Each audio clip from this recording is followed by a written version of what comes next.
Good morning दोस्तों। आज हम लूसेंट का क्लास 10 भूगोल का देखने जा रहे हैं। क्लास 9 तक का आपका वीडियो अपलोड कर दिया गया है और ये ऑल कम्पिटिटिव एग्जाम के लिए काफ़ी महत्वपूर्ण है। तो चलिए देखते हैं आज का क्लास 10 ज्योग्राफी का, जो कि आपका पीछे का सब करा दिया गया है। आज 7वां जल मंडल है, तो उससे क्लास करते हैं, स्टार्ट करते हैं क्लास।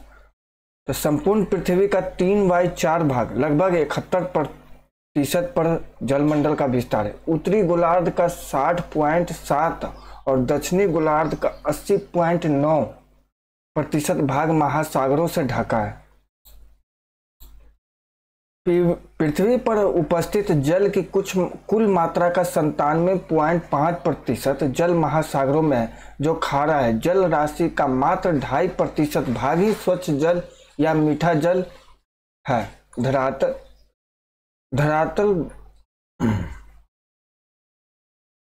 धरातल पर गिरने वाले जल का लगभग 59% भाग महासागरों और अन्य स्थानों से वाष्पीकरण के द्वारा वायुमंडल में चला जाता है।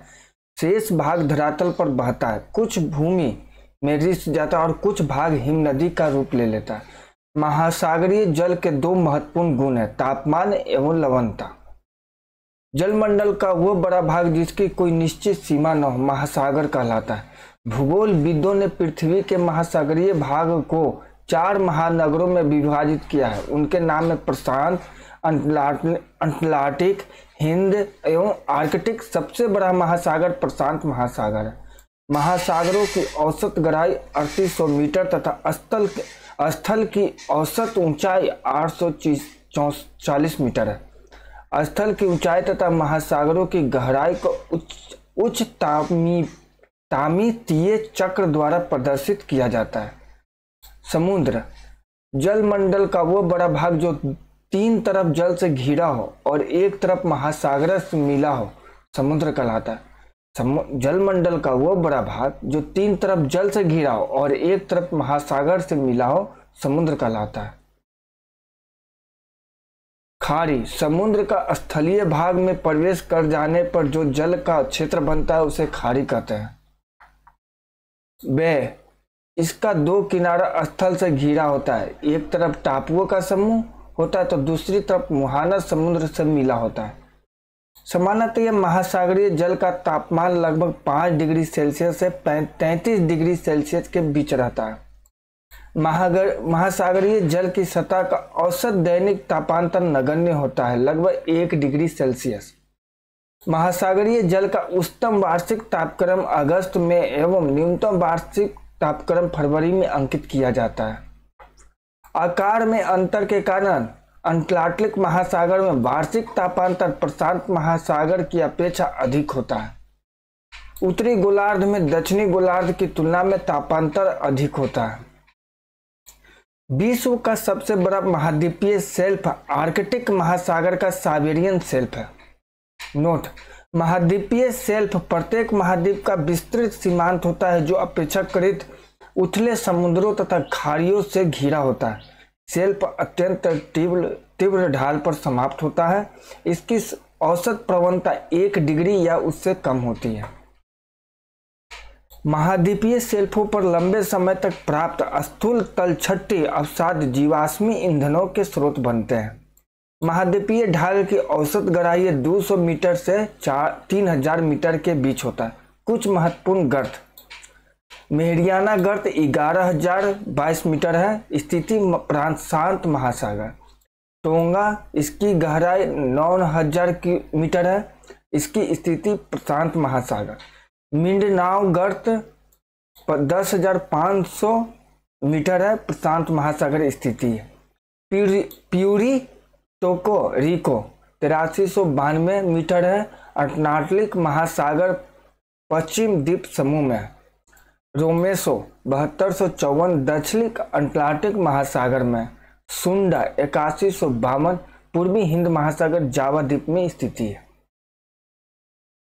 नोट: वर्तमान में लगभग 57 गर्तों को खोजा गया है, जिनमें 32 प्रशांत महासागर में, 19 अटलांटिक महासागर में एवं 6 हिंद महासागर में है।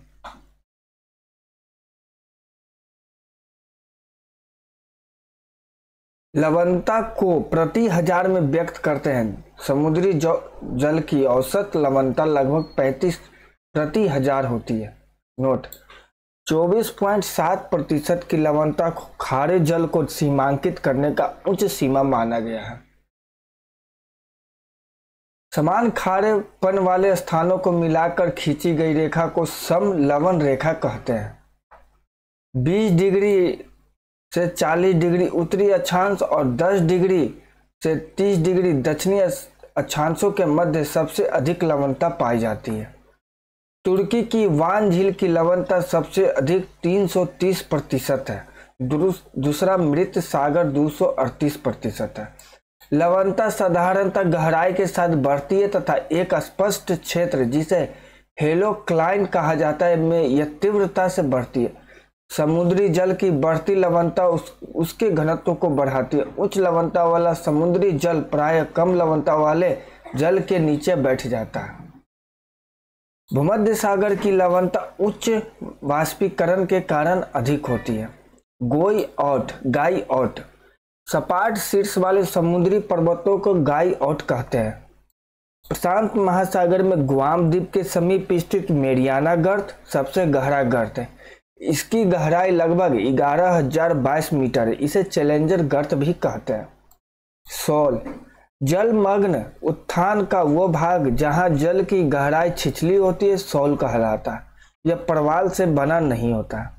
ग्रेट बैरियर रीफ यह ऑस्ट्रेलिया के क्वींसलैंड के समीप संसार के सबसे बड़ी प्रवाल भित्ति है। प्रशांत महासागर में है। प्रशांत महासागर यह अपने संलग्न समुद्रों के साथ धरातल का 1/3 भाग ढकता है। इसका क्षेत्रफल 16,57,23,740 वर्ग किलोमीटर है। इसकी आकृति त्रिभुजाकार एवं क्षेत्रफल संपूर्ण स्थल के क्षेत्रफल से अधिक है। इसके शीर्ष बेरिंग जल डमरू मध्य पर व आधार अंटार्कटिका महाद्वीप पर है। भूमध्य रेखा पर इसकी लंबाई 16,000 किलोमीटर से भी अधिक है। इसके पश्चिम में एशिया तथा ऑस्ट्रेलिया महाद्वीप है। पूर्व में उत्तरी एवं दक्षिणी अमेरिका तथा दक्षिण में अंटार्कटिका महाद्वीप है। प्रवाल भित्तियां प्रशांत महासागर की प्रमुख विशेषता है। इस विशाल महासागर में कुल मिलाकर 2000 से भी अधिक द्वीप है। प्रशांत महासागर का अधिकांश तटवर्ती सागर पश्चिमी भाग में। इनमें बेरिंग सागर, ओखोटस्क सागर, जापान सागर, पिच सागर एवं पूर्वी चीन सागर आदि महत्वपूर्ण। पूर्व की ओर केवल कैलिफोर्निया की खाड़ी पर ही प्रसिद्ध है। इसके बेसिन की औसत गहराई 7300 मीटर है। वायुमंडल का सामान्य परिसंचरण और उसका महासागरों पर प्रभाव। वायुमंडल के सामान्य परिसंचरण के संदर्भ में प्रशांत महासागर का गर्म या ठंडा होना अत्यधिक महत्वपूर्ण है। मध्य प्रशांत महासागर की गर्म जलधाराएं दक्षिण अमेरिका के तट की ओर प्रभावित होती है और पेरू की ठंडी धाराओं का स्थान ले लेती है। पेरू के तट पर इन गर्म धाराओं की उपस्थिति एल नीनो कहलाता है। एल नीनो घटना का मध्य प्रशांत महासागर और ऑस्ट्रेलिया के वायुदाब परिवर्तन से गहरा संबंध है। प्रशांत महासागर पर वायुदाब में यह परिवर्तन दक्षिणी दोलन कहलाता है। इन दोनों दक्षिणी दोलन बदलाव व एल नीनो की संयुक्त घटना को ENSO के नाम से जाना जाता है। जिन वर्षों में ENSO की शक्तिशाली होता है विश्व में बृहत मौसम संबंधी भिन्नताएं देखी जाती है। दक्षिण अमेरिका का पश्चिमी शुष्क तट पर भारी वर्षा होती है। ऑस्ट्रेलिया और कभी कभी भारत अकाल ग्रस्त होते हैं तथा चीन में बाढ़ आती है। इन घटनाओं को ध्यानपूर्वक आकलन से संसार के अन्य भागों की मौसम संबंधी भविष्यवाणी के रूप में इनका प्रयोग किया जाता है। अटलांटिक महासागर यह संपूर्ण संसार का छठा भाग है। इसका क्षेत्रफल 8,29,63,800 किलोमीटर स्क्वायर है, जो प्रशांत महासागर के लगभग आधा है और संसार के क्षेत्रफल का लगभग 16% है।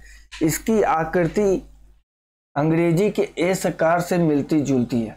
इसके पश्चिम में दोनों अमेरिका तथा पूर्व में यूरोप और अफ्रीका है। दक्षिण में अंटार्कटिक, उत्तर में ग्रीनलैंड, हडसन की खाड़ी, बाल्टिक सागर, उत्तरी सागर, मग्न तट पर स्थित है। इस महासागर की सबसे महत्वपूर्ण विशेषता मध्य अटलांटिक कटक है। यह उत्तर में आइसलैंड से दक्षिण में बोवेट द्वीप तक लगभग 14,000 किलोमीटर लंबा तथा 4,000 मीटर ऊंचा है। यह एक जलमग्न कटक है, तो भी उसकी अनेक चोटियां जल से ऊपर उठकर छोटे छोटे द्वीपों का रूप धारण कर गई है। अजोर्स का पाइको द्वीप तथा केप वर्दे द्वीप इसके प्रमुख उदाहरण है।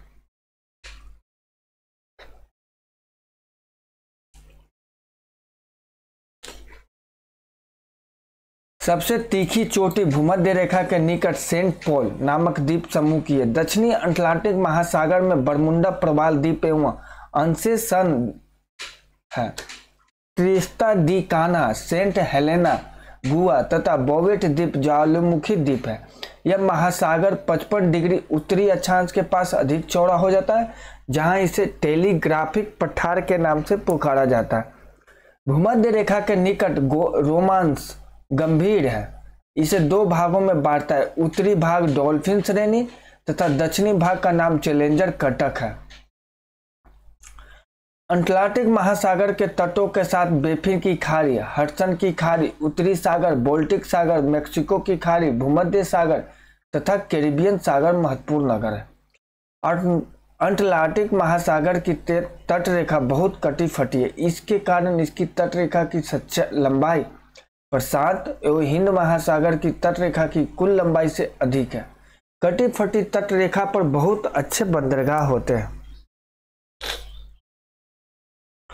व्यापार के दृष्टिकोण से अटलांटिक महासागर संसार का सबसे अधिक व्यस्त महासागर है।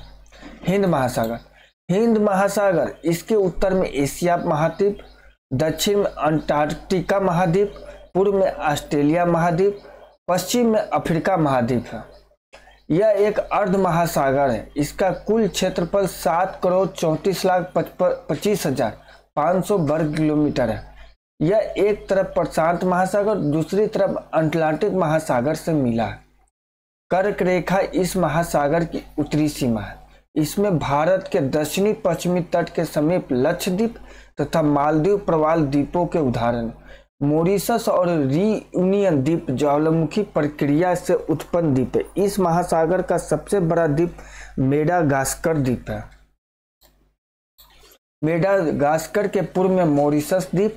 इस महासागर में वास्तविक तटवर्ती सागर दो ही हैं, वे लाल सागर और फारस की खाड़ी। अरब सागर तथा बंगाल की खाड़ी की गणना भी सागरों में ही की जाती है, लेकिन ये हिंद महासागर के उत्तरी विस्तार मात्र ही। डियागो गार्सिया द्वीप इसी महासागर में है।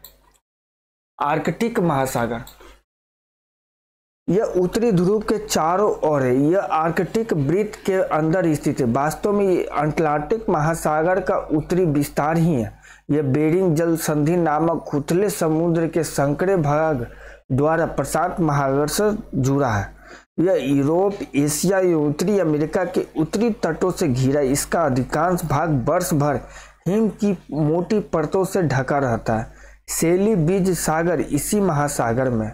नोट: महासागरों के सबसे बड़ा प्रशांत महासागर, सबसे छोटा आर्कटिक महासागर है।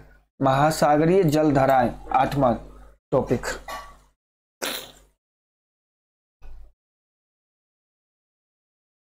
एक निश्चित दिशा में बहुत अधिक दूरी तक महासागरीय जल की एक विशाल जलराशि के प्रवाह को महासागरीय जलधारा कहते हैं।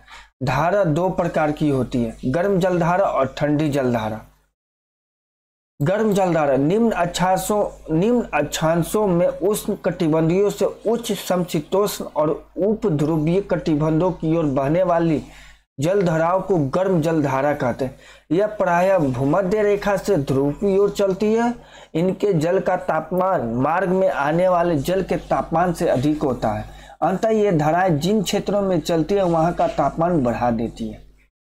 ठंडी जलधारा उच्च अक्षांशों से निम्न अक्षांशों की ओर बहने वाली जलधारा को ठंडी जलधारा कहते हैं।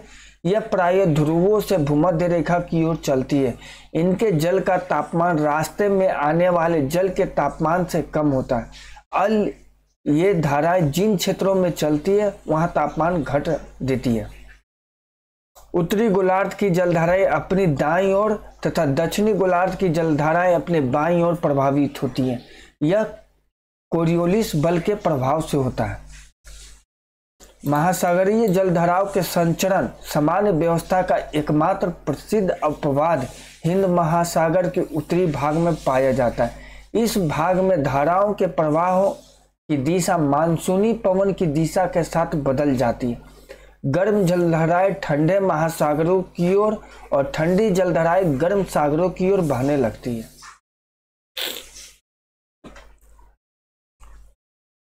प्रशांत महासागर की गर्म जलधाराएं, प्रशांत महासागर की ठंडी जलधाराएं।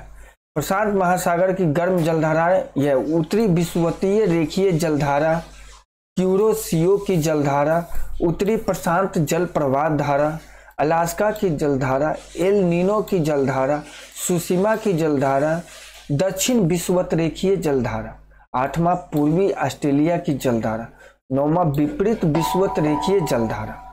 प्रशांत महासागर की ठंडी जलधारा, क्यूराइल विषुवत रेखीय जलधारा, कैलिफोर्निया की जलधारा, हम्बोल्ट या पेरुवियन की जलधारा, अंटार्कटिका की जलधारा।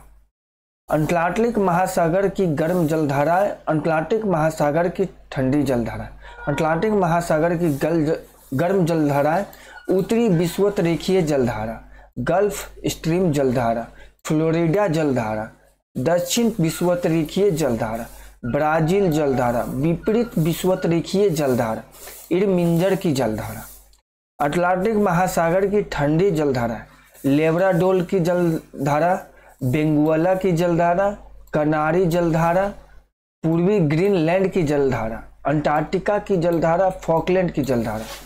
हिंद महासागर की गर्म एवं अस्थायी जलधारा, हिंद महासागर की ठंडी एवं अस्थायी जलधारा। तो देखते हैं हिंद महासागर की गर्म एवं अस्थायी जलधारा। दक्षिण विषुवत रेखीय जलधारा, पश्चिमी ऑस्ट्रेलिया की जलधारा, मोजाम्बिक की जलधारा, अगुल हास की जलधारा। नोट, हिंद महासागर की ग्रीष्मकालीन मानसून की जलधारा गर्म एवं परिवर्तनशील जलधारा है एवं शीतकालीन मानसून प्रवाह ठंडी एवं परिवर्तनशील जलधारा। सार्गेसो सागर उत्तरी अटलांटिक महासागर में 20 डिग्री से 40 डिग्री उत्तरी अक्षांशों तथा 35 डिग्री से 75 डिग्री पश्चिमी देशांतरों के मध्य चारों ओर प्रभावित होने वाली जलधाराओं के मध्य स्थित शांत एवं स्थिर जल के क्षेत्रों को सार्गेसो सागर के नाम से जाना जाता है। यह गल्फ स्ट्रीम, कनारी तथा उत्तरी विषुवतीय धाराओं के चक्र बीच स्थित शांत जल क्षेत्र है। इसके तट पर मोटी समुद्री घास तैरती है। इस घास को पुर्तगाली भाषा में सार्गेसम कहते हैं, जिसके नाम पर ही इसका नाम सार्गेसो सागर रखा गया। सार्गेसम जड़ विहीन धारा है, घास है। सार्गेसो सागर का क्षेत्रफल लगभग 11,000 किलोमीटर है। यहाँ अटलांटिक की सर्वाधिक लवणता 37% और औसत वार्षिक तापमान 26 डिग्री मिलती है। सार्गेसो सागर को सर्वप्रथम स्पेन के नाविकों ने देखा था। सार्गेसो सागर को महासागरीय मरुस्थल के रूप में पहचाना जाता है। न्यूफाउंडलैंड के समीप ही गल्फ स्ट्रीम एवं लेब्राडोर जलधारा मिलती है। न्यूफाउंडलैंड पर ही समुद्री मछली पकड़ने का प्रसिद्ध स्थान ग्रैंड बैंक उत्तरी अटलांटिक महासागर में स्थित है। गर्म एवं ठंडी जलधारा जहां मिलती है वहां फ्लैक्टन नामक घास मिलती है, जो मछलियों का मुख्य आहार है, जिससे उस स्थान पर मत्स्य उद्योग अत्यधिक विकसित हुआ है। डॉगर बैंक उत्तरी सागर यूरोप, ग्रेट बैंक एवं जॉर्ज बैंक आदि मत्स्य क्षेत्रों की उपस्थिति ऐसे क्षेत्रों में विद्यमान है।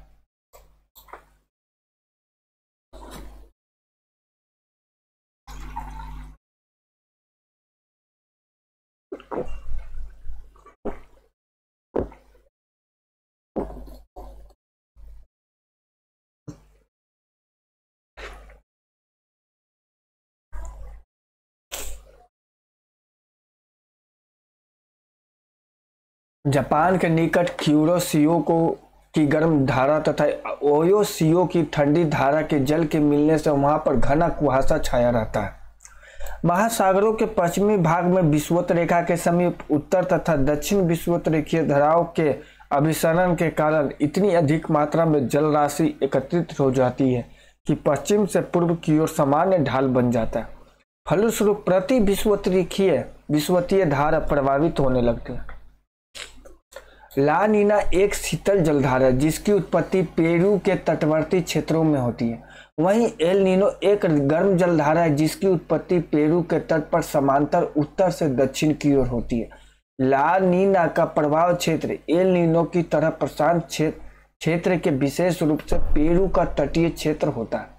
यह कभी भी हिंद महासागरीय क्षेत्र में प्रवेश नहीं करते, किंतु इन दिनों का प्रभाव वैश्विक होता है। जिस वर्ष ला नीना जलधारा की गहनता होती है उस वर्ष भारतीय मानसून ज्यादा तीव्र होता है। वहीं एल नीनो भारतीय मानसून को नकारात्मक रूप से प्रभावित करती है।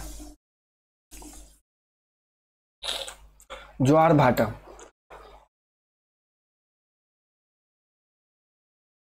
ज्वार भाटा चंद्रमा एवं सूर्य की आकर्षण शक्तियों के कारण सागरीय जल के ऊपर उठने तथा गिरने को उच्च ज्वार भाटा कहते हैं। सागरीय जल के ऊपर उठकर आगे बढ़ने को ज्वार तथा सागरीय जल को नीचे गिरकर पीछे लौटने को सागर की ओर तथा भाटा कहते हैं। महासागरों और समुद्रों में ज्वार भाटा के लिए उत्तरदायी कारक है सूर्य का गुरुत्वीय बल, चंद्रमा का गुरुत्वीय बल एवं पृथ्वी का अपकेंद्रीय बल। चंद्रमा का ज्वार उत्पादक बल सूर्य की अपेक्षा दुगना होता है क्योंकि यह सूर्य की तुलना में पृथ्वी के अधिक निकट है। अमावस्या और पूर्णिमा के दिन चंद्रमा सूर्य एवं पृथ्वी के एक सीध में होते हैं। अतः इस दिन उच्च ज्वार उत्पन्न होता है, यानी महीने में 2 बार उच्च ज्वार होता है। दोनों पक्षों की सप्तमी या अष्टमी को सूर्य और चंद्रमा के पृथ्वी के केंद्र पर समकोण बनाते हैं। इस स्थिति में सूर्य और चंद्रमा के आकर्षण बल एक दूसरे को संतुलित करने के प्रयास में प्रभावहीन हो जाते हैं। अतः इस दिन निम्न ज्वार उत्पन्न होता है। नोट: सामान्यतः वृत्त ज्वार एवं निम्न ज्वार के बीच 7 दिन का अंतर होता है। पृथ्वी पर प्रत्येक स्थान पर प्रतिदिन 12 घंटे 26 मिनट के बाद ज्वार तथा ज्वार के 6 घंटे 13 मिनट बाद भाटा आता है। पृथ्वी पर प्रत्येक स्थान पर प्रतिदिन 12 घंटे 26 मिनट के बाद ज्वार तथा ज्वार के 6 घंटे 13 मिनट बाद भाटा आता है।